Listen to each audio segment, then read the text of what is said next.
ಭಾರತ ಪಾಕಿಸ್ತಾನದಾಗೆ ದಲ್ಲಾಳಿ ರಾಷ್ಟ್ರ ಅಲ್ಲ ಅಂತ ವಿದೇಶಾಂಗ ಸಚಿವ ಎಸ್ ಜೈಶಂಕರ್ ಅವರು ಸರ್ವಪಕ್ಷ ಸಭೆಯಲ್ಲಿ ಹೇಳಿದ್ದಾರೆ. ಇರಾನ್ ಮತ್ತೆ ಅಮೆರಿಕ ನಡುವಿನ ಯುದ್ಧ ನಿಲ್ಲಿಸೋದಕ್ಕೆ ಪಾಕಿಸ್ತಾನ ಮಧ್ಯಸ್ಥಿಕೆ ವಹಿಸ್ತಾ ಇದೆ ಅನ್ನುವಂಥ ಒಂದು ಸುದ್ದಿಯ ಹಿನ್ನೆಲೆಯಲ್ಲಿ ಜೈಶಂಕರ್ ಅವರು ಈ ಒಂದು ಹೇಳಿಕೆಯನ್ನ ನೀಡಿದ್ದಾರೆ. ಭಾರತ ಮತ್ತೆ ಪಾಕಿಸ್ತಾನದ ಸಂಬಂಧಗಳು ಉತ್ತಮವಾಗಿಲ್ಲ. ಆದ್ರೆ ಜೈಶಂಕರ್ ಅವರ ಈ ಹೇಳಿಕೆ ಈಗ ಹೇಳುವಂತದ್ದಾಗಿರ್ಲಿಲ್ಲ. ಯಾಕಂದ್ರೆ ಅವರು ವಿದೇಶಾಂಗ ಸಚಿವರಾಗಿ ಮಾತಾಡ್ತಾ ಇದ್ರು. ಪಾಕಿಸ್ತಾನ ಭಯೋತ್ಪಾದನೆಯನ್ನ ಬೆಂಬಲಿಸುವಂತಹ ದೇಶ ಮತ್ತೆ ಶಾಂತಿ ಪ್ರಯತ್ನದಲ್ಲಿ ಅದು ಹೇಗೆ ಪಾತ್ರ ವಹಿಸಬಹುದು ಅನ್ನೋ ಒಂದು ಪ್ರಶ್ನೆಯನ್ನ ಅವರು ಅಮೆರಿಕ ಕೇಳಬಲ್ರ? ಪಾಕಿಸ್ತಾನಕ್ಕೆ ಜಾಗತಿಕ ವೇದಿಕೆಯಲ್ಲಿ ನೀಡಬಾರದ ಸ್ಥಾನ ನೀಡ್ತಾ ಇದೆ ಅಂತ ಜೈಶಂಕರ್ ಅವರು ಅಮೆರಿಕಕ್ಕೇನೆ ನೇರವಾಗಿ ಹೇಳೋದಕ್ಕೆ ಸಾಧ್ಯವಾಗದೇ ಇದ್ದಾಗ ಭಾರತ ಪಾಕಿಸ್ತಾನದ ಹಾಗೆ ದಲ್ಲಾಳಿ ರಾಷ್ಟ್ರ ಅಲ್ಲ ಅಂತ ಸರ್ವಪಕ್ಷ ಸಭೆಯಲ್ಲಿ ಹೇಳೋದ್ರಲ್ಲಿ ಅರ್ಥ ಏನಿದೆ? ಟ್ರಂಪ್ ಪ್ರಧಾನಿ ಮೋದಿ ಅವರಿಗೆ ಕರೆ ಮಾಡಿದಾಗ ಅವರು ಪಾಕಿಸ್ತಾನದ ಪಾತ್ರಕ್ಕೆ ತಮ್ಮ ಆಕ್ಷೇಪಣೆಯನ್ನ ವ್ಯಕ್ತಪಡಿಸಿದ್ರ? ಅವರು ನೇರವಾಗಿ ಆ ರೀತಿ ಹೇಳಿದ್ರೆ ಅದು ಮಹತ್ವ ಪಡಿತಾ ಇತ್ತು. ಇಲ್ಲ ಅಂತ ಅಂದಾಗ ಜೈಶಂಕರ್ ಅವರ ಹೇಳಿಕೆ ಬಹಳ ಕ್ಷುಲ್ಲಕ ಧಾಟಿಯದಾಗ ಕಾಣುತ್ತೆ. ಈಗ ಉತ್ತರ ಇಲ್ಲದೆ ಇದ್ದಾಗ, ಹೇಳೋದಿಕ್ಕೆ ಏನು ಇಲ್ಲದೆ ಇದ್ದಾಗ ಹತಾಶ ಸ್ಥಿತಿಯಲ್ಲಿ ಅಂತ ಭಾಷೆಯನ್ನ ಬಳಸಲಾಗತ್ತೆ. ವಿದೇಶಾಂಗ ಸೇವೆಯಲ್ಲಿ ಬಹಳ ಅನುಭವ ಉಳ್ಳಂತ ಜೈಶಂಕರ್ ಅವರು ಇಂಥ ಮಾತಾಡಿದ್ದಾರೆ ಅನ್ನೋದು ನಿರಾಸೆ ಹುಟ್ಟಿಸುತ್ತೆ. ಜೈಶಂಕರ್ ಪಾಕಿಸ್ತಾನಕ್ಕೆ ತೀವ್ರವಾಗಿ ಪ್ರತಿಕ್ರಿಯೆಯನ್ನ ನೀಡಿದ್ದಾರೆ ಅಂತ ಅವ್ರಿಗೆ ಅನ್ನಿಸಬಹುದು. ಆದ್ರೆ ವಾಸ್ತವವಾಗಿ ಅದು ಹಾಗಲ್ಲ. ಈ ಯುದ್ಧ ಇರಾನ್ ಮತ್ತೆ ಇಸ್ರೇಲ್ ಬಗ್ಗೆ ಮಾತ್ರ ಅಲ್ಲ, ಹಲವಾರು ಗಲ್ಫ್ ದೇಶಗಳಿಗೂ ಕೂಡ ಒಳ್ಳೆ ಸಂಬಂಧ ಇದೆ. ಲೆಬನಾನ್ ಕೂಡ ಇದರಲ್ಲಿ ಭಾಗಿಯಾಗಿದೆ. ಆದ್ರೆ ಭಾರತ ಎಲ್ಲಿದೆ? ಅದು ಯುದ್ಧವನ್ನ ಖಂಡಿಸುವಲ್ಲಾಗ್ಲಿ ಅಥವಾ ಯುದ್ಧವನ್ನ ನಿಲ್ಲಿಸುವಲ್ಲಾಗ್ಲಿ ಎಲ್ಲಿದೆ ಇವತ್ತು ಭಾರತ?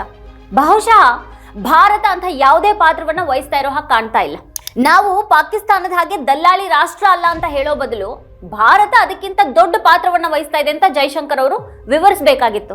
ಆದ್ರೆ ಇದಕ್ಕೆ ಯಾವುದೇ ಉತ್ತರ ಇಲ್ಲದೆ ಇರೋ ಕಾರಣ ಪಾಕಿಸ್ತಾನದ ಬಗ್ಗೆ ಏನನ್ನಾದ್ರೂ ಹೇಳುವಂತ ಒಂದು ಹಳೆಯ ತಂತ್ರವನ್ನ ಅವ್ರು ನೆಚ್ಚಿದಾಗ ಕಾಣುತ್ತೆ. ಇನ್ನು ವಿಶ್ಲೇಷಕರ ಪ್ರಕಾರ ಜೈಶಂಕರ್ ಅವರು ಹೇಳಿದ್ದು ರಾಜತಾಂತ್ರಿಕತೆಯ ಮೂಲ ತತ್ವಗಳಿಗೆ ವಿರುದ್ಧವಾಗಿದೆ. ಬಳಸುವ ಭಾಷೆ ಘನತೆಯದಲ್ಲ ಅಂತ ಆದಾಗ ಸ್ಥಾನಮಾನದ ಘನತೆ ಕೂಡ ಹೋಗ್ಬಿಡುತ್ತೆ. ಅಂಥ ಭಾಷೆ ವಿದೇಶಾಂಗ ಸಚಿವರ ಭಾಷೆ ಅಲ್ಲ ಅದು. ಆದ್ರೆ ವಿದೇಶಾಂಗ ನೀತಿ ಅನೇಕ ರಂಗಗಳಲ್ಲಿ ವಿಫಲ ಆಗ್ತಾ ಇರೋ ಹಾಗೆ ತೋರಿದಾಗ ಪಾಪ ಏನ್ ಹೇಳ್ಬೇಕು ಅಂತ ತಿಳಿದೇ ಇದ್ದಾಗ ಚಪ್ಪಾಳೆಯನ್ನ ಗಿಟ್ಟಿಸ್ಕೊಳ್ಳೋದಿಕ್ಕೆ ಇಂಥ ಭಾಷೆ ಬರುತ್ತೆ. ಬಳಸಬಾರ್ದ ಪದ ಬಳಸ್ತಾ ಟ್ರಂಪ್ ಹಾಗೆ ಮಾತಾಡೋದಕ್ಕೆ ಜೈಶಂಕರ್ ಅವರು ಹೊರಟಿದ್ದಾರ ಅನ್ನೋಂಥ ಒಂದು ಪ್ರಶ್ನೆ ಹೇಳುತ್ತೆ. ಈಗ ಭಾರತಕ್ಕೆ ತನ್ನದೇ ಆದಂತಹ ಮಾನದಂಡಗಳು ಮತ್ತೆ ಒಂದು ಸ್ಥಾನಮಾನ ಇದೆ. ಆದ್ರೆ ಮಂತ್ರಿಗಳು ಅದಕ್ಕೆ ತಕ್ಕ ಹಾಗೇನೆ ವರ್ತಿಸಬೇಕು ಅನ್ನೋದು ನಿರೀಕ್ಷೆ ಆಗಿರುತ್ತೆ. ಆದ್ರೆ ಇಲ್ಲಿ ನೇರವಾಗಿ ಏನ್ ಹೇಳಬೇಕು ಅದನ್ನ ಹೇಳುವಂತ ಧೈರ್ಯವನ್ನ ತೋರಿಸದೇನೆ ಎಡವಟ್ಟು ಮಾತಾಡಿ ಘನತೆಯನ್ನ ಕಳೆಯಲಾಗ್ತಾ ಇದೆ. ಭಾರತ ಪಾಕಿಸ್ತಾನವನ್ನ ಭಯೋತ್ಪಾದನೆಯನ್ನ ಬೆಂಬಲಿಸುವಂತಹ ದೇಶ ಅಂತ ಪರಿಗಣಿಸುತ್ತೆ ಅಂತ ಜೈಶಂಕರ್ ಅವರು ಅಮೆರಿಕಕ್ಕೆ ಹೇಳ್ಬೇಕಾಗಿತ್ತು.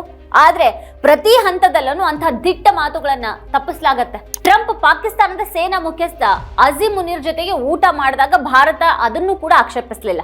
ಟ್ರಂಪ್ ಪಾಕಿಸ್ತಾನಕ್ಕೆ ವೇದಿಕೆಯನ್ನ ನೀಡಿದಾಗ್ಲೆಲ್ಲ ಭಾರತ ಅಸಮಾಧಾನವನ್ನ ವ್ಯಕ್ತಪಡಿಸಲಿಲ್ಲ. ಅಮೆರಿಕವನ್ನ ಟೀಕೆ ಮಾಡೋದಕ್ಕೆ ಸಾಧ್ಯವಾಗದೇ ಇರೋದು ಇದಕ್ಕೆ ಕಾರಣನ? ಅಮೆರಿಕವನ್ನ ಅಮೆರಿಕದಲ್ಲಿ ಮಾತ್ರ ಅಲ್ಲದೇನೆ ಇಡೀ ಪ್ರಪಂಚದಾದ್ಯಂತ ಜನರು ಟೀಕೆ ಮಾಡ್ತಾ ಇದ್ದಾರೆ. ಆದ್ರೆ ಮೋದಿ ಸರ್ಕಾರಕ್ಕೆ ಮಾತ್ರ ಅದು ಸಾಧ್ಯ ಆಗ್ತಾ ಇಲ್ಲ. ಟ್ರಂಪ್ ಮುಂದೆ ಪಾಕಿಸ್ತಾನದ ಬಗ್ಗೆ ಆಕ್ಷೇಪ ಎತ್ತೋದಕ್ಕೆ ಸಾಧ್ಯ ಇಲ್ಲ ಅಂತ ಆದ್ರೆ ಸರ್ವಪಕ್ಷ ಸಭೆಯಲ್ಲಿ ಮಾತಾಡೋದ್ರ ಅರ್ಥ ಏನು? ಜೈಶಂಕರ್ ಪಾಕಿಸ್ತಾನವನ್ನ ಅಪಹಾಸ್ಯ ಮಾಡ್ತಾ ಇರಲಿಲ್ಲ, ಅವರು ಅದರ ಐತಿಹಾಸಿಕ ಪಾತ್ರದ ಬಗ್ಗೆ ಉಲ್ಲೇಖ ಮಾಡ್ತಾ ಇದ್ರು ಅಂತ ಸರ್ಕಾರ ಮೂಲಗಳು ಹೇಳಿದಾಗ ವರದಿಯಾಗಿದೆ. ಆದ್ರೆ ಆ ಐತಿಹಾಸಿಕ ಪಾತ್ರವನ್ನ ಉಲ್ಲೇಖಿಸೋದಿಕ್ಕೆ ಅವ್ರು ದಲ್ಲಾಳಿ ಅನ್ನುವಂಥ ಒಂದು ಪದವನ್ನ ಬಳಸಿದ್ರೆ ಅದು ಇನ್ನೂ ಕೂಡ ಹೆಚ್ಚು ಕಳವಳಕಾರಿಯಾಗಿದೆ. ಮೋದಿ ಅವರು ಸ್ವತಃ ಉಕ್ರೇನ್ಗೆ ಹೋದಾಗ ಭಾರತ ಶಾಂತಿಗಾಗಿ ಸಹಾಯ ಮಾಡೋದಕ್ಕೆ ಸಿದ್ಧ ಅಂತ ಹೇಳಿದ್ರು. ಇದೇ ಜೈಶಂಕರ್ ರಷ್ಯಾ ಉಕ್ರೇನ್ ಯುದ್ಧವನ್ನ ಕೊನೆಗೊಳಿಸೋದಿಕ್ಕೆ ನಾವು ಮಧ್ಯಸ್ಥಿಕೆನ ವಹಿಸೋದಿಕ್ಕೆ ರೆಡಿ ಇದೀವಿ ಅಂತ ಹೇಳಿದ್ರು. ಪ್ರಧಾನಿಯವರು ರಷ್ಯಾ ಮತ್ತೆ ಉಕ್ರೇನ್ ನಡುವೆ ಮಧ್ಯಸ್ಥಿಕೆನ ವಹಿಸೋದಿಕ್ಕೆ ಬಯಸಿದಾಗ ಭಾರತ ದಲ್ಲಾಳಿ ರಾಷ್ಟ್ರ ಆಗಿತ್ತಾ ಅಥವಾ ಅದು ಆಯ್ದ ಮಧ್ಯಸ್ಥಿಕೆನ ಅಥವಾ ಆಯ್ದ ನೆನಪಿನ ಶಕ್ತಿನ ಅಂತ ಕಾಂಗ್ರೆಸ್ ನಾಯಕ ಪವನ್ ಖೇರಾ ಅವರು ಪ್ರಶ್ನೆ ಮಾಡಿದ್ದಾರೆ.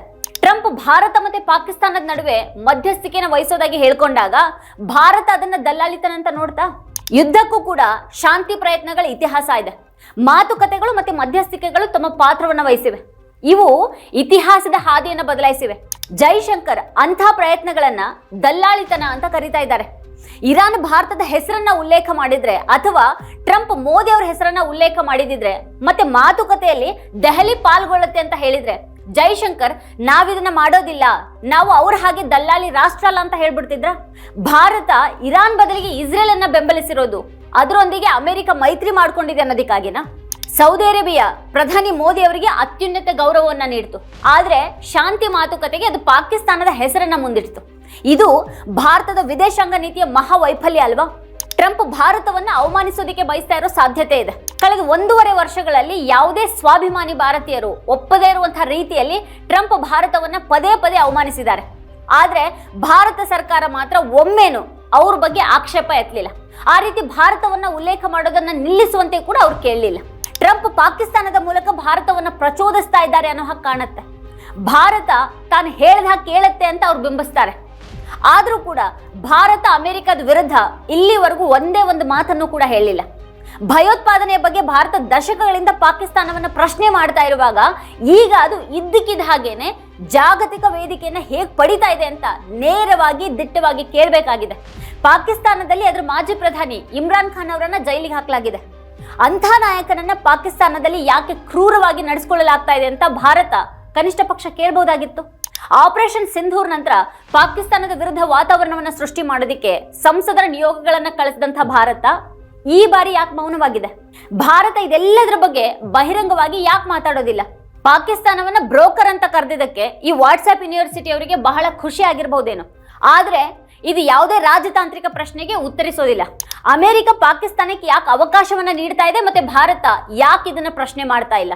ಇನ್ನು ಅಮೆರಿಕ ಮತ್ತೆ ಪಾಕಿಸ್ತಾನದೊಂದಿಗೆ ಯಾವುದೇ ಮಾತುಕತೆ ಇರೋದಿಲ್ಲ ಅಂತ ಇರಾನ್ ಬಹಳ ಸ್ಪಷ್ಟವಾಗಿ ಹೇಳಿದೆ. ಟೆಹರಾನ್ ಮತ್ತೆ ವಾಷಿಂಗ್ಟನ್ ನಡುವೆ ಯಾವುದೇ ಮಾತುಕತೆಗಳಿಲ್ಲ ಅಂತ ಇರಾನ್ ವಿದೇಶಾಂಗ ಸಚಿವ ಅರಾಕ್ಚಿ ಅವರು ಹೇಳಿದ್ದಾರೆ. ಅಮೆರಿಕ ವಿವಿಧ ಮಧ್ಯವರ್ತಿಗಳ ಮೂಲಕ ಸಂದೇಶಗಳನ್ನ ಕಳಿಸ್ತಾ ಇದೆ ಅಂತ ಅವ್ರು ಒಪ್ಕೊಂಡಿದ್ದಾರೆ.